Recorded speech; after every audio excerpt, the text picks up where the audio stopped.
Buenos días, señoras y señores. Si ustedes me permiten, haría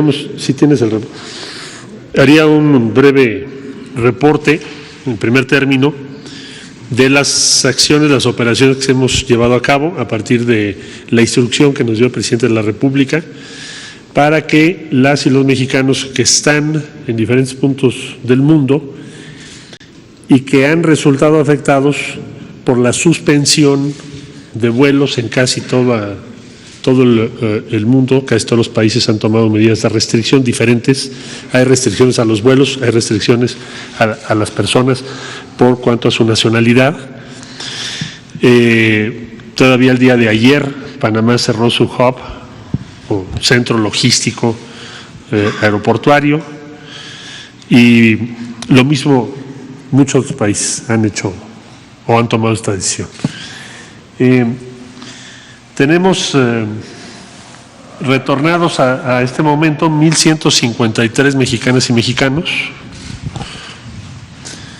Los países los ven ustedes ahí en el cuadro. Argentina fueron 88 personas, Bolivia 12, Chile 100 personas vía marítima, Colombia 23, El Salvador 24, Ecuador 13, Guatemala 140, Honduras 36, Perú con el mayor número 710 y Venezuela 7. En total, al día de hoy llevamos 1,153 mexicanas y mexicanos retornados a nuestro país, de los países que ahí se señalan.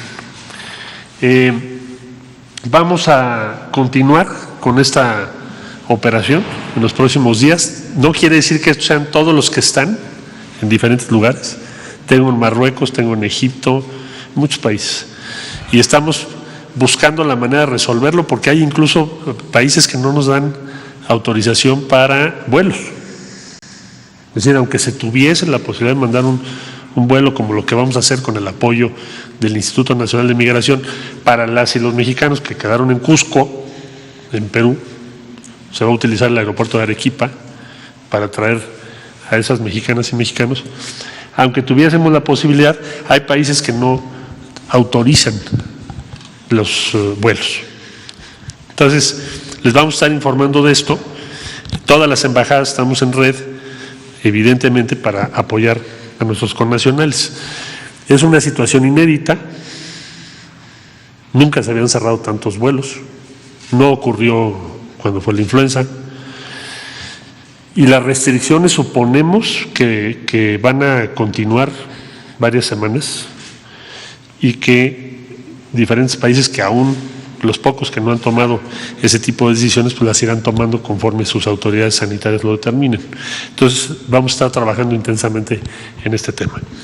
El segundo asunto que les debo informar tiene que ver con las pláticas que hemos sostenido y las negociaciones con los Estados Unidos respecto a nuestra frontera norte, frontera sur de ellos. Porque nuestra preocupación ha sido y es que las medidas que se tomen para reducir la posible propagación del virus no afecten de manera, afectan a todos, pero que no afecten de manera decisiva la actividad económica y el empleo de las personas, sobre todo las personas que viven al día o que están en una situación más vulnerable. Y también porque es evidente que la frontera de México con Estados Unidos no es lo mismo que la frontera de Estados Unidos con Canadá. Entonces, Canadá solicitó a Estados Unidos, según se nos informó, medidas en su frontera en virtud de que el número de casos en Estados Unidos es mayor al número de casos en Canadá. En el caso de México, Estados Unidos nos comunicó también su interés de que tuviéramos un acercamiento similar en la zona de la frontera norte nuestra. Bueno, después de las negociaciones que ha habido, muy intensas, diría yo, los últimos 2 días, largos días y noches, lo que se ha logrado es que las medidas para lo que se denomina la reducción del riesgo de propagación del virus no vayan a afectar actividades sustantivas para la economía de México y Estados Unidos y de la región fronteriza. ¿Esto qué significa?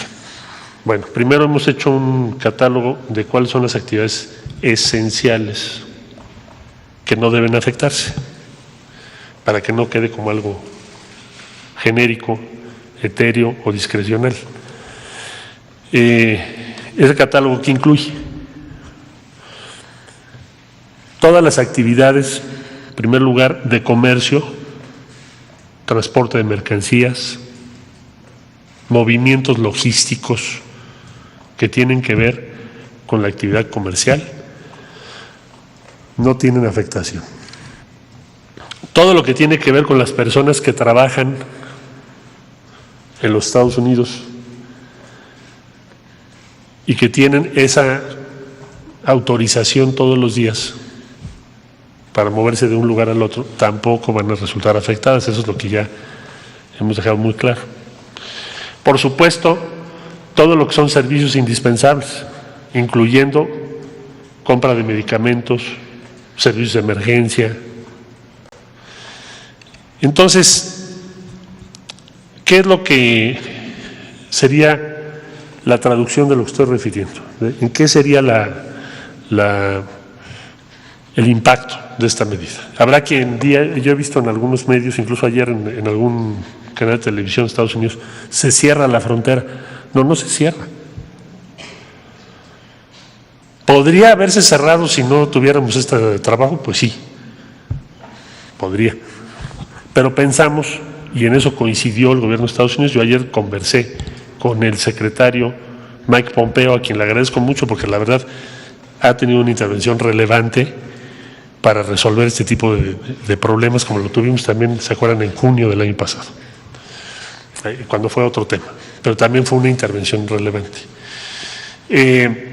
Tuvimos una plática, ¿para qué? Decir, a ver, el primer acuerdo es, vamos a exhortar, vamos a promover que la población se abstenga en la zona fronteriza, por decisión propia en primer lugar, de realizar viajes que no sean esenciales, por su salud. Esa es una primera decisión que ya las personas están tomando, debo decir. Vamos a buscar mejorar la coordinación sanitaria, porque por ejemplo en El Paso hay más casos que en Ciudad Juárez.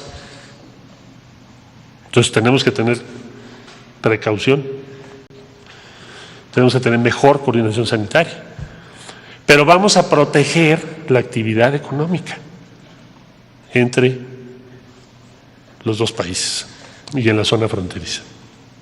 También conversamos sobre lo importante que es, que ya en su momento la Secretaría de Economía se los va a comentar a ustedes, lo importante que es acelerar el paso para que el tratado que ya se aprobó por los tres países, Estados Unidos, México y Canadá, entre en vigor lo más pronto posible. Ojalá se pueda en el mes de junio.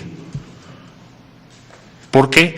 Porque eso nos va a ayudar mucho, tanto a México como a Estados Unidos como a Canadá, para hacer frente a esta circunstancia, porque así como se tiene en el ámbito de la salud un riesgo que es un virus riesgoso, peligroso, y por eso estamos tomando todas las medidas que ya ustedes conocen, pues también la economía hoy en día podríamos decir que está enferma a nivel global y que tenemos que también cuidar eso. Entonces, el acuerdo es que el tratado, las áreas correspondientes, que en el caso de Estados Unidos encabeza USTR con Bob Lighthizer, en el caso de México la Secretaría de Economía, porque es su facultad para la implementación del tratado, pues están acelerando todo para tratar de llegar a ese objetivo en el mes de junio. Cuidar la economía, preparar la recuperación frente a esta contingencia que tenemos. Y con esa misma mentalidad, cuidar que el comercio entre México y Estados Unidos no tenga una afectación mayor